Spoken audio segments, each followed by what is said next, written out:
Tom Miller shifted uncomfortably in his seat.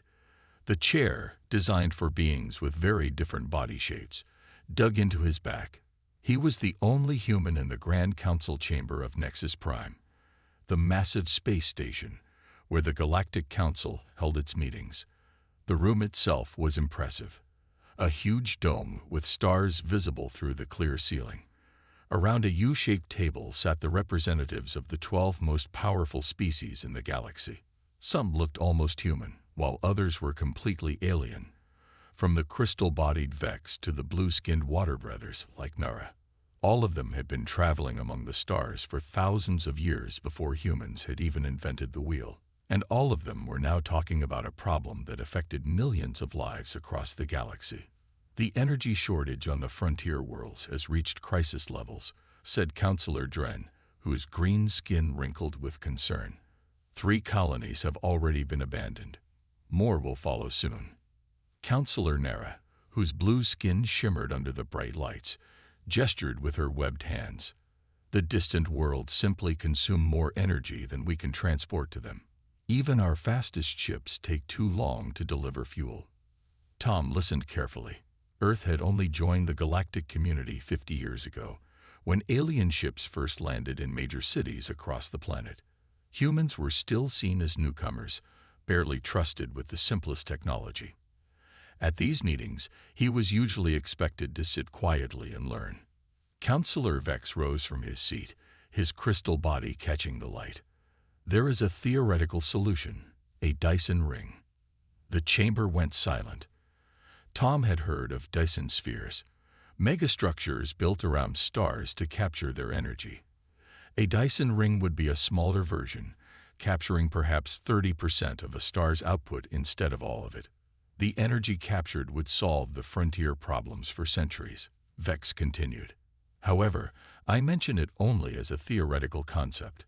Building such a structure is, of course, impossible. Quite impossible, agreed Nara.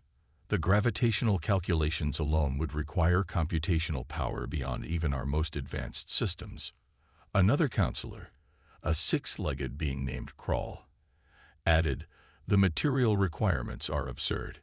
No known substance could withstand the stresses involved. Tom frowned. In his 5 years as Earth's representative, he had noticed something about the older species. They were brilliant and advanced, but they were also careful. Too careful, perhaps. They'd rarely tried anything truly new anymore. Before he could stop himself, Tom spoke up. Earth would be willing to attempt building the Dyson ring. The silence that followed was brief, broken by sounds that Tom recognized as laughter from a dozen different species. Ambassador Miller, said Vex kindly, as if speaking to a child, your enthusiasm is noted, but humans have been spacefaring for less than a century. The Dyson ring has been deemed impossible by civilizations with million-year histories of engineering. Nara's voice was gentler. The physics involved are beyond even our understanding, Ambassador. No offense meant, but if we cannot build it, humans certainly cannot. Tom felt his face grow hot, but he kept his voice calm. Humans have a history of achieving impossible things, counselors. Sometimes fresh eyes see solutions that experienced ones miss. This is not about building a slightly better spaceship, Crawl said. This is about constructing a megastructure around a star. The scale is beyond your comprehension. The council moved on to other topics, but Tom couldn't let go of the idea. As the meeting ended, he approached Vex. If Earth were to attempt the Dyson Ring project, would the council object? Vex seemed amused. No, Ambassador. The council would not object to an impossible project. The attempt itself would be educational for your species. Then may we have access to the theoretical plans, all the research that's been done on the concept. Vex hesitated, then nodded. I see no harm in that. I'll have the files transferred to your systems. But Ambassador, don't raise false hopes among your people. This project cannot succeed. 3 weeks later, Tom stood in a large conference room in Houston, Earth. On the screens around him were the faces of some of Earth's brightest minds, scientists, engineers, and builders from around the planet. They say it can't be built, Tom concluded after explaining the Dyson ring concept. They've convinced themselves it's impossible. Kate Reed, a physicist known for her unconventional theories, snorted. People said the same thing about flying machines once. And space travel, added Miguel Ortiz, a materials engineer who had developed new alloys for Mars habitats. Jack Thompson, a construction expert with more wrinkles than a dried apple, leaned forward. Son, throughout history, the most important projects started with someone saying, "It can't be done." Then someone else does it anyway.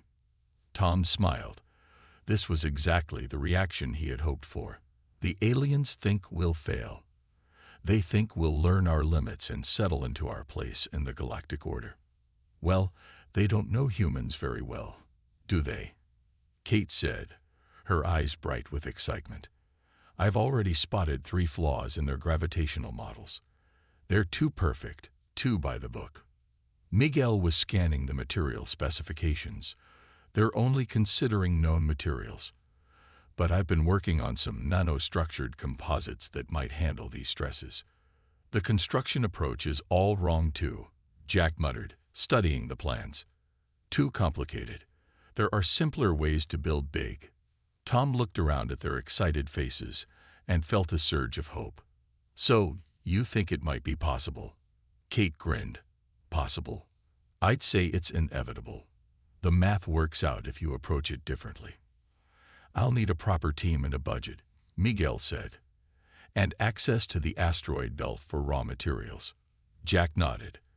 And we'll need a construction site far from Earth. Something close to Jupiter, maybe, where we can test in different gravity. Tom took a deep breath. I'll secure the funding and permissions. We'll need to work quietly at first. If we fail, I don't want Earth to lose face. We won't fail, Kate said firmly. How can you be so sure? Tom asked. Because, Jack answered with a smile that crinkled his entire face. They said it couldn't be built. And nothing motivates humans more than being told something is impossible. 6 months passed quickly. The asteroid base near Jupiter, now called Impossible Station by the human team, buzzed with activity. What had started with just 3 experts had grown into a team of 50 top scientists and engineers from Earth. The base itself was simple but effective, a hollowed-out asteroid with pressurized chambers, connected by metal tunnels. In the main research dome, Kate Reed stood before a huge transparent board covered in equations and diagrams. The aliens' math isn't wrong, she explained to Tom, who had come to check on their progress. It's just too perfect, too rigid. Tom watched as she added more symbols to the already crowded board. What do you mean? They approach everything logically, step by step. But that's not how the universe actually works. Kate pointed to a section of complex calculations. See here. When they hit a calculation problem, they stop. They say, this is where it becomes impossible. But humans, she smiled. We guess. We make logical leaps. We use intuition. Across the room, a small group of alien observers watched with barely hidden amusement. The Galactic Council had sent them to monitor the human project and report back. None of them expected success. Intuition is not a scientific method, said one observer, a tall being named Zal with pale skin. Maybe not, Kate replied without looking up from her work. But it's very human, and sometimes it works where pure logic fails. In another chamber of the base, Miguel Ortiz was surrounded by material samples and testing equipment. He had been working for weeks on creating a substance that could withstand the extreme stresses of the Dyson ring. As Tom entered, Miguel cursed as he knocked over his coffee mug. The hot liquid spilled across his workbench, flowing over a sample of experimental nanomaterial. Sorry about the mess, Miguel said, grabbing a cloth to clean up. Then he stopped, staring at the sample. Wait, that's interesting. Tom looked over his shoulder. What is? The coffee. It's caused a reaction in the nanomaterial. Miguel quickly placed the sample under a microscope, then let out a whoop of joy. The heat and compounds in the coffee have created exactly the kind of molecular bonding I've been trying to achieve for weeks. You discovered a crucial material by spilling coffee? Asked Zol from the doorway, his voice filled with disbelief. Miguel grinned. Sometimes the best discoveries happen by accident. The history of human science is full of such moments. He carefully placed the sample in a testing chamber. I think we just solved our material strength problem. The alien observer left the room, shaking his head. In the largest chamber of the base, Jack Thompson had created what looked like a strange playground. Models of different shapes and sizes hung from the ceiling. On the floor, robotic arms moved pieces of metal into various formations. "What's all this?" Tom asked, looking around in confusion. "I'm testing construction methods," Jack explained. He pointed to a model that looked like a pyramid. The ancient Egyptians built massive structures using simple tools and clever techniques. Here, he moved to another model. The Polynesians navigated vast oceans using just the stars and currents. "But we have advanced technology now," Tom said, puzzled. "Yes, and we'll use it. But the old ways have wisdom too." Jack activated a small demonstration where tiny robots arranged blocks in a specific pattern. "I'm combining ancient building techniques with modern robotics. The aliens think too complicated. Sometimes simpler is better." That evening, Tom met with the 3 experts in the base's small meeting room. The alien observers were filing their daily reports to the council. "So, what's our progress?" Tom asked. Kate spoke first. "My new computational approach works. I solved the gravitational equations by using a combination of quantum algorithms and what I call educated guesswork. The aliens never considered this approach because it's not purely logical." Miguel held up a small cube of shimmering material. "And I've developed this. I'm calling it CoffeeCom." He grinned. "It has exactly the properties we need for the ring's core structure. Lightweight but stronger than anything the aliens have. My construction methods are ready for testing too," Jack added. "Using swarms of small robots rather than a few big machines will make building the ring much faster and more adaptable." Tom looked at them with amazement. "So you're saying it's actually possible? We can build the Dyson ring?" "Not only possible," Kate said with confidence, "but we can do it better and faster than anyone expects." "And what about the alien observers?" Tom asked. "What are they reporting back?"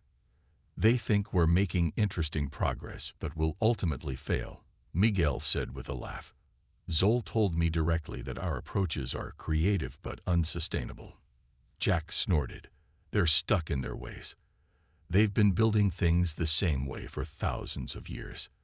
They can't imagine a different approach might work." The meeting was interrupted when Zol entered the room. The alien looked uncomfortable. "I have just received a message from the council," he said formally. "They are surprised by your progress. Councillor Vex will be arriving tomorrow to inspect your work personally." After Zol left, Tom turned to his team with concern. "This could be trouble. If the council decides our project threatens the galactic order somehow, then we better have something impressive to show them," Kate said firmly. "Let's get to work." Through the night, the human team prepared demonstrations of their innovations. As the station's lights dimmed to simulate night, creating a more comfortable working environment for the humans, activity continued in all research chambers. In her private notes, Kate wrote, "The aliens don't understand us. They think our greatest strength is our technology, but it's not. It's our creativity, our willingness to take risks, to try the untried. They've been among the stars so long they've forgotten how to dream. But we haven't, and that's why we'll succeed where they failed." 1 year after Tom first proposed the Dyson Ring project, the construction site around a small red dwarf star buzzed with activity. What had begun as a small team had grown into a massive operation. Thousands of engineers, scientists, and construction workers from Earth now worked together on what many still call the impossible project. From the observation deck of the command ship, Tom looked out at the growing structure. Already, They had completed nearly 1% of the ring. It wasn't much compared to the final design, but it was proof that humans could do what the galaxy's oldest civilizations had deemed impossible. Impressive, isn't it? Kate said, joining him at the window. The first segment is already capturing enough energy to power the entire construction operation. Tom nodded.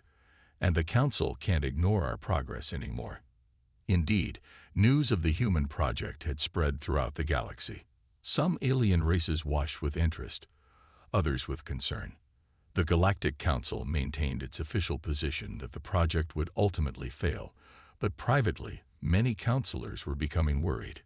Below them, massive factory ships converted asteroid material into the specialized components designed by Miguel. His coffee comp material had proven even better than expected. Lightweight, incredibly strong, and able to withstand the extreme conditions near a star. Swarms of construction robots, programmed with Jack's algorithms, moved through space like schools of fish, placing each component with perfect precision. The robots worked together in ways inspired by Earth's natural systems. Ants building colonies, bees constructing hives, and humans raising ancient monuments. Kate called Miguel over the communication system. "We've got a problem with Section 14. The gravitational readings are off." Kate rushed to her console and pulled up the data. Her fingers flew over the controls as she adjusted her mathematical models. "I see it," she said. "The star just had a minor flare that affected the local gravity field, redirecting construction robots to compensate." On the main screens, they could see the robot swarms shifting their patterns, adjusting their work to account for the new calculations. This kind of rapid adaptation was exactly what made the human approach different. Where alien engineers might have stopped to recalculate everything from scratch, Kate's systems simply adjusted on the fly. "Ambassador Miller," called a crew member. "Counselor Vex has arrived and requests to inspect the construction." Tom straightened his uniform. "Right on schedule. Let's go greet him." The crystalline form of Counselor Vex seemed to shimmer with barely contained surprise as Tom guided him through the construction command center. "I must admit, Ambassador, your progress is unexpected," Vex said carefully. "Though you've built less than 1% of the total structure, the complexities increase exponentially from here." Tom smiled. "We're well aware, Counselor, but our adaptive systems are designed to handle increasing complexity." Indeed, Vex studied the screens showing construction data. "And what of the material stresses? Our models predict failure once the structure reaches 5% completion." "Those models didn't account for our new materials," Miguel explained, joining them. He handed Vex a small sample of coffee comp. "This can withstand forces 10 times greater than your models predicted would be necessary." Vex held the material, his crystalline fingers testing its strength. "Remarkable. And this was accidental." "A happy accident," Miguel confirmed. But recognizing its potential wasn't accidental at all. They continued the tour, showing Vex the robot construction swarms and the energy collection systems already in operation. Throughout it all, the counselor remained polite but skeptical. "Impressive progress," he admitted as the tour concluded. "But you've completed the easiest parts first. The true challenges lie ahead." After Vex departed for his return to the council, Tom felt a mixture of pride and concern. The alien races were finally taking the human project seriously, which brought new attention. Not all of it welcome. That night, as most of the crew slept, alarms blared throughout the command ship. "What's happening?" Tom demanded, rushing into the control room still pulling on his uniform jacket. Jack was already there, his face grim. "Structural failure in Section 3. We're losing it." On the screens, they could see a critical support beam breaking apart. As it failed, the surrounding structures began to collapse. 3 months of work was being destroyed before their eyes. "Get the repair robots out there now," Kate ordered. "We need to contain the damage." For hours, they fought to save what they could. By morning, the situation was under control, but the damage was extensive. Nearly a quarter of their completed work had been destroyed. It wasn't an accident, Jack said grimly, holding up a piece of debris that had been brought in for analysis. The support beam was weakened deliberately. Sabotage. A heavy silence fell over the room. Tom looked at the faces of his team, tired, dirty, but still determined. Who would do this? Miguel asked. The council. Tom shook his head. I don't think so.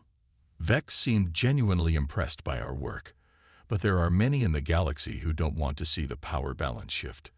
If humans succeed where the older races failed, we threaten the established order, Kate finished. So what do we do now? Jack asked. We've lost months of work. Tom looked out the window at the damaged section of the ring, then back at his team. They expected us to fail from the beginning. This changes nothing except our timeline. We rebuild stronger than before. And we increase security, Kate added. I'll design new sensors to detect any tampering. Miguel nodded. I'll strengthen the critical components, make them more resistant to sabotage. And I'll review the construction sequences, Jack said. Add redundancies so that a single failure can't cause a cascade. Tom looked at his team with pride. This was what humans did best. Adapt, overcome, and grow stronger from setbacks. Where other species might see failure and give up, humans saw a challenge to meet. Send a message to Earth, he told his communications officer. We need more people, more resources, and send a message to the council as well. What should it say, sir? The officer asked. Tom smiled grimly. Tell them construction continues on schedule. Tell them the Dyson ring will be completed as planned. As the team dispersed to begin repairs, Tom remained at the window, looking out at the stars. Someone had tried to stop them. Someone who feared what would happen if humans succeeded. That meant that they were on the right track. They said it couldn't be built. He murmured to himself, we're going to prove them wrong. 2 years into the Dyson Ring project, the structure was an impressive sight. Nearly 15% of the giant circle around the red dwarf star was complete. The finished sections already captured enormous amounts of energy, enough to power several frontier worlds. The sabotage attack had only made the human team stronger. They had rebuilt the damaged sections with improved materials and better security systems. The work moved faster than before, as if the setback had only increased their determination. In the main control room of the command ship, Kate stared at her screens with growing concern. For days, she had been running new calculations, checking and rechecking her results. The news wasn't good.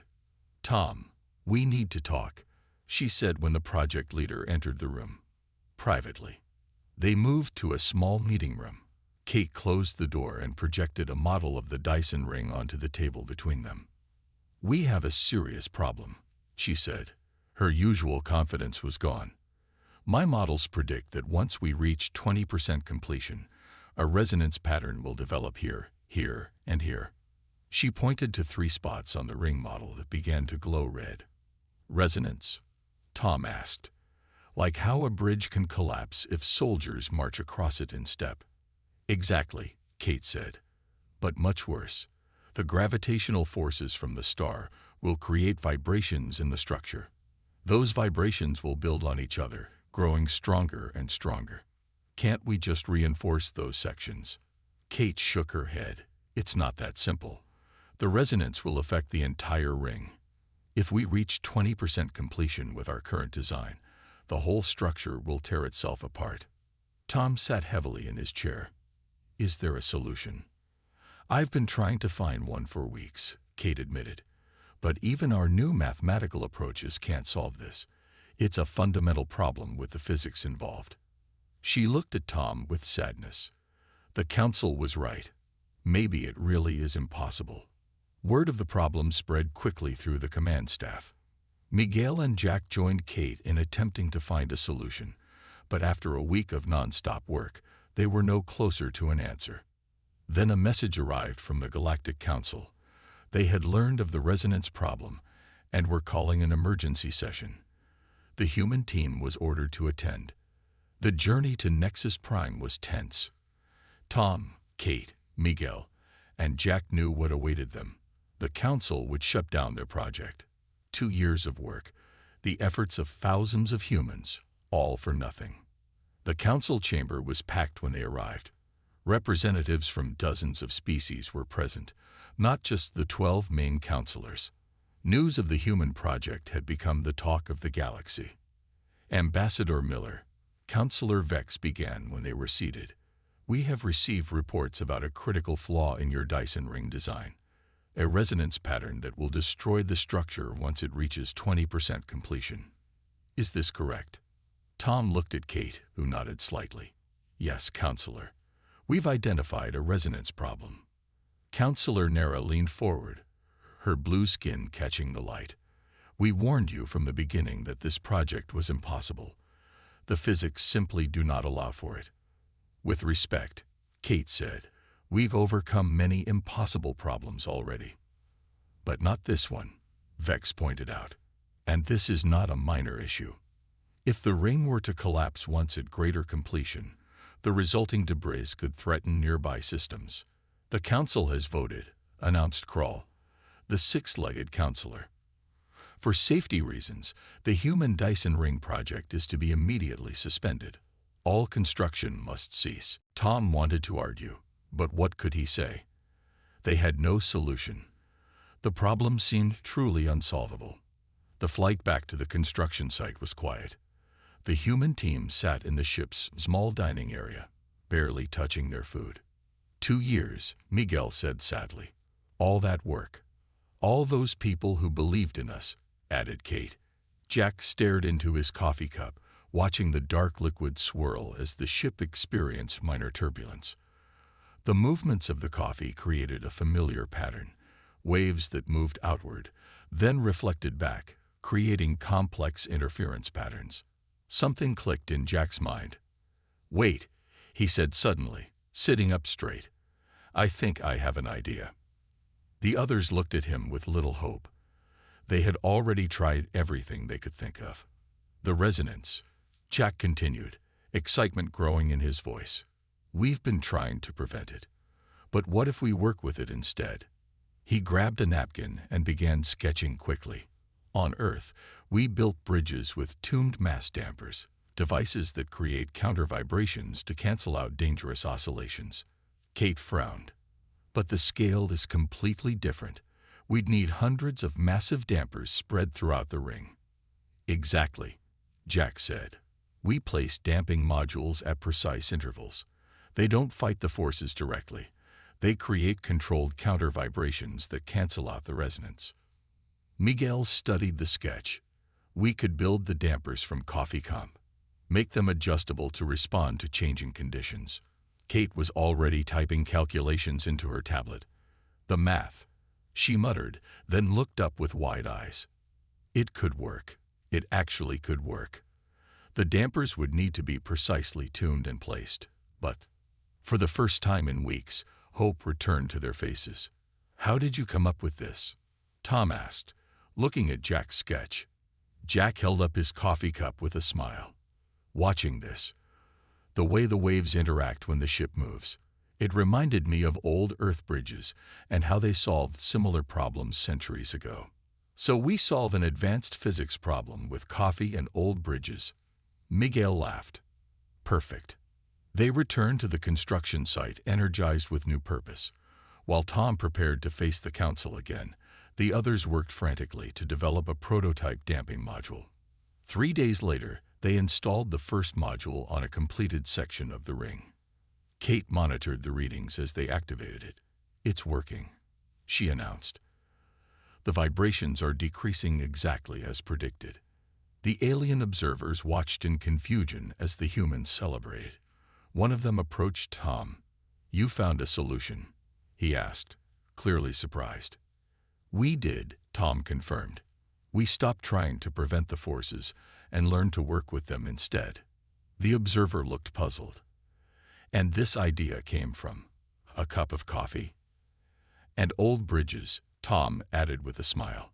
Sometimes the best solutions are the simplest ones. Within days, they had sent their new designs to the Council along with proof that the resonance problem could be solved. The Council reluctantly allowed the project to continue, though many councilors remained skeptical. As construction resumed, Tom gathered the human team for a toast. "To coffee and bridges," he said, raising his cup, "and to proving the impossible is possible after all." 3 years after Tom had first proposed the project, the day of completion arrived. The final segment of the Dyson ring waited to be connected, hovering in space as thousands of workers and robots made the last preparations. The command ship was crowded with important visitors. Representatives from every galactic council race had come to witness what many still believed would be a spectacular failure. They stood in small groups, speaking quietly among themselves, occasionally glancing at the humans with a mixture of curiosity and doubt. Tom, Kate, Miguel, and Jack stood together near the main viewing window. Through it, they could see the nearly complete ring surrounding the red dwarf star. It was an amazing sight, a giant circle of human-made technology that dwarfed even the largest alien constructions. "Hard to believe we're actually finishing it," Jack said, his weathered face showing both pride and exhaustion. The past 3 years had been hard on all of them, but especially on Jack, the oldest of the team. "We're not done yet," Kate reminded him. "The activation is the real test. All our calculations, all our theories. This is where we find out if they work." Miguel nodded. "The damping modules are all in place. The coffee cup material has performed perfectly so far. But when we close the ring and activate the full energy collection system, it will work," Tom said firmly. He looked around at his team. "Whatever happens, remember what we've already accomplished. We did what they said couldn't be done." Jack laughed. "Let's hope it actually works, though. I'd hate to have to tell everyone back on Earth that we almost built the impossible." Over the communication system, the countdown began. The final segment moved slowly into position, guided by precision robots. Special locking mechanisms engaged, connecting it to the rest of the structure. "Ring structure complete," announced the chief engineer. "All segments report green status." A cheer went up from the human crew members. Even some of the alien observers looked impressed. But the most difficult part was yet to come. "Begin activation sequence," Tom ordered. Throughout the massive structure, systems began powering up. Energy collectors extended toward the star, ready to capture its radiation. The damping modules activated, ready to counter any resonance patterns that might develop. "Energy readings are climbing," Kate reported, watching her screens. 10%, 20%, 30%. Everyone held their breath. This was the moment when their calculations would be proven right or wrong. If the ring failed now, it would be catastrophic. 40%, 50%, 60%, Kate continued. One of the alien counselors moved closer to Tom. "Your team has already accomplished more than we thought possible," he said quietly. "Even if it fails now, this project will be remembered." "It won't fail," Tom replied, never taking his eyes off the ring. 70%, 80%, 90%. Kate's voice grew more excited with each number. "Energy collection at full capacity. All systems stable." The command center erupted in cheers. Humans hugged each other, laughed, and some even cried with joy. The ring was working, collecting energy from the star at exactly the levels they had predicted, with no signs of instability. The alien observers watched in stunned silence. What they had declared impossible was now reality before their eyes. "The frontier worlds are reporting energy reception," a communications officer called out. "The transfer system is working perfectly. They're receiving more power than they've ever had before." In the days that followed, the human team worked to ensure everything continued to function properly. The ring not only worked, it worked better than their most optimistic predictions. The energy it captured would end centuries of shortages on the frontier worlds, opening new possibilities for expansion and development. 1 week after the successful activation, the Galactic Council called a special session. Tom and his team were asked to attend. The council chamber felt different this time. There were no dismissive looks, no condescending tones. The human team was greeted with respect, even admiration. Ambassador Miller, Counselor Vex began, his crystal form gleaming. The council has reached a unanimous decision. In recognition of humanity's extraordinary achievement, Earth is being offered immediate advanced membership in the Galactic Council, an honor previously requiring millennia of proven achievement. Murmurs of approval filled the chamber.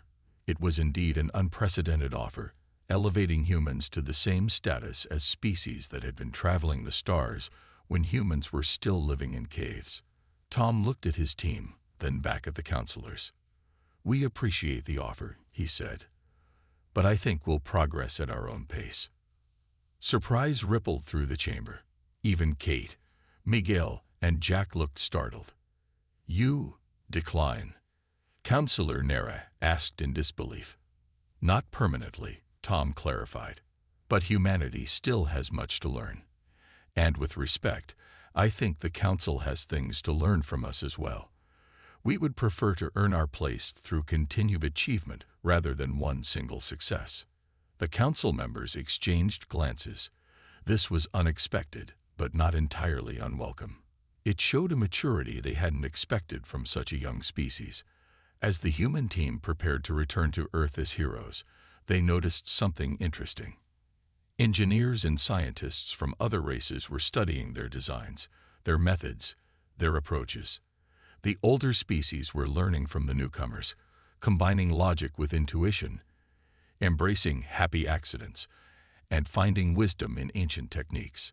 Before their departure, Counselor Vex approached Tom privately. For once, the crystalline being seemed uncertain. "I must ask, Ambassador," he said, "how did you know you could succeed when all evidence suggested failure?" Tom smiled. "That's the thing about humans, Counselor. Telling us something is impossible doesn't discourage us. It challenges us, and we love a good challenge." Vex considered this. "And what challenge will humans tackle next?" "We have some ideas," Tom said with a smile. "There are still plenty of impossible things left to do." Back on Earth, the team was welcomed with celebrations around the world. The Dyson ring became a symbol of human potential, a reminder that no challenge was too great when faced with determination, creativity, and the willingness to try new approaches. In universities and research centers, a new generation of scientists and engineers looked to the stars with fresh eyes. If the Dyson ring was possible, what other impossible dreams might become reality? And in space, the great ring circled its star, collecting energy that brought light and power to worlds that had known only darkness and limitation. It stood as a monument not just to human achievement, but to the power of believing that the impossible was simply a problem waiting for a solution, a challenge waiting to be met, a barrier waiting to be broken, a future waiting to be built.